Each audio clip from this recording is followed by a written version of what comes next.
আগের লেকচারে আমরা দেখেছিলাম যে কিভাবে 2D অ্যারে ব্যবহার করতে হয়। এই লেকচারে আমরা একটা উদাহরণ দেখব। এছাড়া 2D অ্যারের একটা বা দুটো জিনিস দেখব যেগুলো ব্যবহার করে আরো সহজে 2D অ্যারের বিভিন্ন সুবিধা নেওয়া যায়। তো এডিটরে চলে যাচ্ছি। এখানে array_2dx বলে একটা সি ফাইল আমি তৈরি করে রেখেছিলাম। আমি এখন এমন একটা প্রোগ্রাম লিখব যেটা আমার 1 থেকে 10 ঘরের নামতা সেই 2D অ্যারেতে রেখে দেবে এবং যে কোনো এক ঘরের নামতা সেই ইউজারের কাছ থেকে ইনপুট নিয়ে দেখাবে। তো 1 থেকে 10 ঘরের নামতা রাখার জন্য আমরা একটা ইন্টিজারে রাখতে পারি, ইন্ট টেবল। এখন প্রত্যেকটা নামতা 1 থেকে 10 আমি 0 থেকে 9 পর্যন্ত রাখবো। আমি 2 এর ঘরের নামতা রাখবো হচ্ছে 1 নম্বর ইন্ডেক্সে। আবার প্রত্যেকটা নামতার জন্য, প্রত্যেকটা ঘরের জন্য যতদিন গুণ হচ্ছে সেটাকেও আমি 1 কম ইন্ডেক্সে রাখবো। তার মানে হচ্ছে 2 গুণ 3 এটা থাকবে হচ্ছে 1 2 ইন্ডেক্সে। সেটা আমরা একটু পরে যখন প্রোগ্রামটা লিখব তখন দেখতে পাবো। তো আমি এই জন্য একটা টেবিল তৈরি করি যেটা হচ্ছে 10 বাই 10 একটা অ্যারে তৈরি করলাম। এখন আমার কাজ হবে যে এই টেবিলটাকে ফিল আপ করা। তো এই জন্য আমি দুইটা ভ্যারিয়েবল ডিক্লেয়ার করলাম, i এবং j। এখন আমি একটা লুপ লিখে আমি এই টেবিলটাকে ফিল আপ করব। i equal to 1, i less than equal to 10, i plus plus, j equal to 1, j less than equal to 10, j plus plus। এখন table i j equal to কি হবে, i গুণ j, i multiplied by j। তো এই লুপটা প্রত্যেকটা ঘরের জন্য প্রত্যেকটা মাল্টিপ্লায়ারের সাথে গুণ হয়ে আমাকে রেজাল্টটা টেবিলে রাখবে। এখানে আমি সেমিকোলনটা দিতে ভুলে গেছি। তো এই জিনিসটা আমাকে টেবিলটা তৈরি করে দেখিয়েছে। এখন আমি ইউজারের কাছ থেকে ইনপুট নেব যে কোন ঘরের জন্য আমি নামতাটা দেখাবো। তো সেই জন্য আমি একটা জিনিস ডিক্লেয়ার করে নিই, যেমন ঘরের জন্য আমি রাখলাম n। আমি n-তম ঘরের নামতা দেখব। আমি ইউজারের কাছ থেকে ইনপুট নিয়ে নিই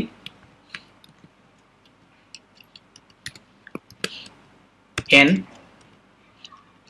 ইনপুট নিয়ে আমি ওই ঘরের জন্য 1 থেকে 10 এর নামতা দেখাবো। আচ্ছা, এখানে আমি একটা জিনিস ভুল করেছি, যেটা হচ্ছে যে i এর ইন্ডেক্স আমি i-তম ঘরের জন্য আসলে যেটা বের করছি সেটা i-1-তম ঘরে, মানে 2 এর জন্য আমি 1 এ রাখছি। সো আমি 1 বিয়োগ করে দেব, আর যেটা দিয়ে গুণ করছি সেটা 1 কম হয়ে যাবে। তো এক্ষেত্রে আমি n এর মান ইনপুট নিলাম। তো আমি 1 থেকে 10 পর্যন্ত সেটা দেখাবো। আমার i আগেই ডিক্লেয়ার করা আছে, আমি নতুন করে ডিক্লেয়ার করছি না। i equal to 1, i less than equal to 10, i plus plus। আমি 1 থেকে 10 পর্যন্ত একটা লুপ চালিয়েছি। এখন আমি n এর ঘরের নামতা পর্দায় দেখাবো। n এর ঘরের নামতা হচ্ছে d multiplied by d equals d। এখন এই প্রথম পার্সেন্টেজ d এর অর্থটা কি? এটা অর্থ হচ্ছে কত ঘরের নামতা হচ্ছে। সেকেন্ড পার্সেন্টেজ d এর অর্থ হচ্ছে যে কত দিয়ে গুণ হচ্ছে, এবং থার্ডটা হচ্ছে যে আমার টেবিলের ওই রো এবং ওই ঘর এবং কত দিয়ে গুণ হচ্ছে সেটা যে ইন্ডেক্সটা নির্দেশ করছে, যে ইন্ডেক্স দুটো নির্দেশ করছে সেই ইন্ডেক্সগুলো। তো এখানে আমি দেখছি যে n এর জন্য আমি ওখানে রেখেছিলাম যত ঘর তার জন্য লিখেছিলাম তত -1, এখানে n-1 দিয়ে দিচ্ছি, আর গুণ করছি হচ্ছে i দিয়ে, কিন্তু আমি এখানে রেখেছিলাম 1 কম দিয়ে, সেখানে i-1 করে দেব।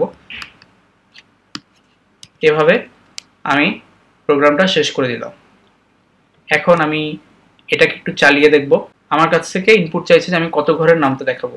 ধরো যে আমি 5 ঘরের নামটা দেখাতে চাই, তো আউটপুট দেখাচ্ছে 5 ঘরের নামটা 5 গুণ 1 5 10 15 20 এরকম করে 50 পর্যন্ত। তো এই জিনিসটা অ্যারে ছাড়াও দেখানো যায়, সরাসরি গুণ করে দেখানো যায়, তবে আমি এই নির্দিষ্ট উদাহরণটার জন্য আমি এইভাবে দেখালাম। আগের লেকচারে আমরা দেখিয়েছিলাম যে 1D অ্যারে কিভাবে আমরা সরাসরি অ্যাসাইন করে দিতে পারি প্রোগ্রামের মধ্যে। এই জিনিসটা 2D অ্যারের ক্ষেত্রে করা সম্ভব। তো আইডিয়াটা হচ্ছে যে 2D অ্যারে আসলে কি। 2D অ্যারে আসলে মানে 1D অ্যারে যেমন অনেকগুলো ভ্যারিয়েবলের একটা অ্যারে, 2D অ্যারে হচ্ছে অনেকগুলো অ্যারের একটা অ্যারে, মানে অনেকগুলো 1D অ্যারের একটা অ্যারে।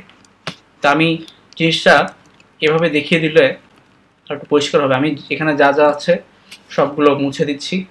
আমি একটা অ্যারে ডিক্লেয়ার করছি, নাম হচ্ছে a, এবং সেটা ধরা যাক যে একটা 3x3 অ্যারে। আগের মতোই আমি একটা সেকেন্ড ব্র্যাকেট দিয়ে ভেতরে রাখলাম। সেকেন্ড ব্র্যাকেটের ভেতরে আগে আমরা বিভিন্ন ইন্টিজার রাখতাম বা ডাবল রাখতাম কমা দিয়ে। এখন আমি এই জিনিসগুলো অনেকগুলো ছোট ছোট অ্যারেতে ভাগ করে দিলাম। যেমন এখানে একটা অ্যারে আছে যার ভেতরে 3টা অ্যারে আছে, সেই প্রত্যেকটা অ্যারের মধ্যে কিছু নাম্বার থাকবে। আচ্ছা, আমি বোঝার সুবিধার্থে আমি এটা একটু পরিবর্তন করে দিলাম, যে ধরা যাক যে 3/2 একটা অ্যারে থাকবে। তার মানে হচ্ছে যে আমার প্রথম অ্যারেটার ভিতর 3টা অ্যারে থাকবে, সেই প্রত্যেকটা অ্যারের ভেতরে 2টা করে ইন্টিজার থাকবে। ধরা যাক যে আমি প্রথমটায় রাখলাম হচ্ছে 1 5, দ্বিতীয়টা রাখলাম 7 4, তৃতীয়টা রাখলাম 8 2। এটা একটা যে কোনো একটা সংখ্যা দিয়ে ফিল আপ করে দিলাম। এখন আমি অ্যারের ভেতরের যে জিনিসগুলো আছে তার কিছু জিনিসপত্র আমি দেখতে চাই। যেমন আমি 0তম প্রথম ইন্ডেক্স এবং 1 নম্বর দ্বিতীয় ইন্ডেক্স যেই ইন্ডেক্সে যে আছে তার মানটা দেখতে চাই। সেক্ষেত্রে আমি লিখব a0 1। এটা লিখে আমি এখন রান করছি, সে দেখাচ্ছে 5। আমি নিউ লাইন দিইনি। এখন এখানে দেখো যে 0তম প্রথম ইন্ডেক্স মানে হচ্ছে যে প্রথম অ্যারের 0তম উপাদান। প্রথম অ্যারের 0তম উপাদান হচ্ছে এটা, প্রথম 1 নম্বর উপাদান হচ্ছে এটা, 2 নম্বর উপাদান হচ্ছে এটা। তার মানে এই ইন্ডেক্সটা আসলে এই অ্যারেগুলোকে নির্দেশ করে। ধরা যাক যে আমি প্রথম ইন্ডেক্স 1 এবং দ্বিতীয় ইন্ডেক্স 0 এরকম ইন্টিজারটা দেখতে চাই। তো প্রথম ইন্ডেক্স 1 মানে হচ্ছে যে আমার এখানে 1 নম্বর অ্যারেটা বের করতে হবে। তো প্রথমে আমরা প্রথম ইন্ডেক্সে এই অ্যারেতে ঢুকবো। প্রথম এটা হচ্ছে 0 নম্বর ইন্ডেক্সের অ্যারে, এটা হচ্ছে 1 নম্বর ইন্ডেক্সের অ্যারে, এটা হচ্ছে 2 নম্বর ইন্ডেক্সের অ্যারে। তার মানে হচ্ছে যে আমার এই এলিমেন্টটা লাগবে প্রথম ইন্ডেক্স পেয়ে গেলাম। এখন আমার এই প্রথম ইন্ডেক্সের আবার 0 নম্বর ইন্ডেক্সটা লাগবে। তার মানে হচ্ছে যে আমার এই এলিমেন্টের 0 নম্বর এলিমেন্ট হচ্ছে এটা, 1 নম্বর এলিমেন্ট হচ্ছে এটা, আমার লাগবে এটা। তার মানে আউটপুটে আমার 7 দেখবার কথা। আমি এখানটা নিউ লাইন যোগ করে দেই এবং এটা রান করাই, এখানে 7 প্রিন্ট হচ্ছে।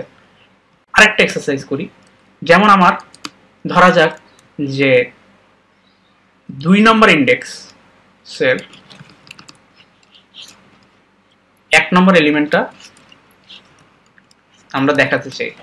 2 নম্বর ইন্ডেক্সের অ্যারে কোনটা? প্রথমে আমি 2 খুঁজে বের করি, এটা 0, এটা 1, এটা 2 পেয়ে গেলাম। 1 নম্বর ইন্ডেক্স কোনটা? এটা 0 নম্বর এবং এটা 1 নম্বর। তার মানে হচ্ছে যে আমার এখানে 2 প্রিন্ট করার কথা। রান করে দেখি, 2 প্রিন্ট করেছে। এই লেকচারে আমরা নামটা কিভাবে প্রিন্ট করতে হয় সেটা দেখলাম। আমরা একটা 2D অ্যারেতে কিভাবে কোনো কিছু রাখা যায় এবং সেটা প্রিন্ট করা যায় সেটা দেখলাম। এছাড়া আরেকটা জিনিস যেটা দেখলাম সেটা হচ্ছে যে আমরা 2D অ্যারেটাকে সরাসরি প্রোগ্রামে অ্যাসাইন কিভাবে করে দেওয়া যায় সেটা। তো আশা করি তোমরা 2D অ্যারে কিভাবে ব্যবহার করতে হয় সেটা বুঝতে পেরেছো।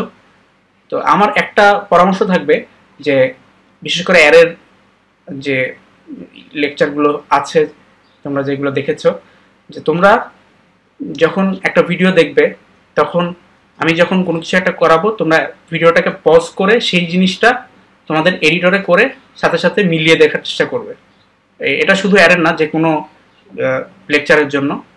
তো আশা করি তোমরা পরের লেকচারগুলোতে আমাদের সাথে থাকবে। ধন্যবাদ।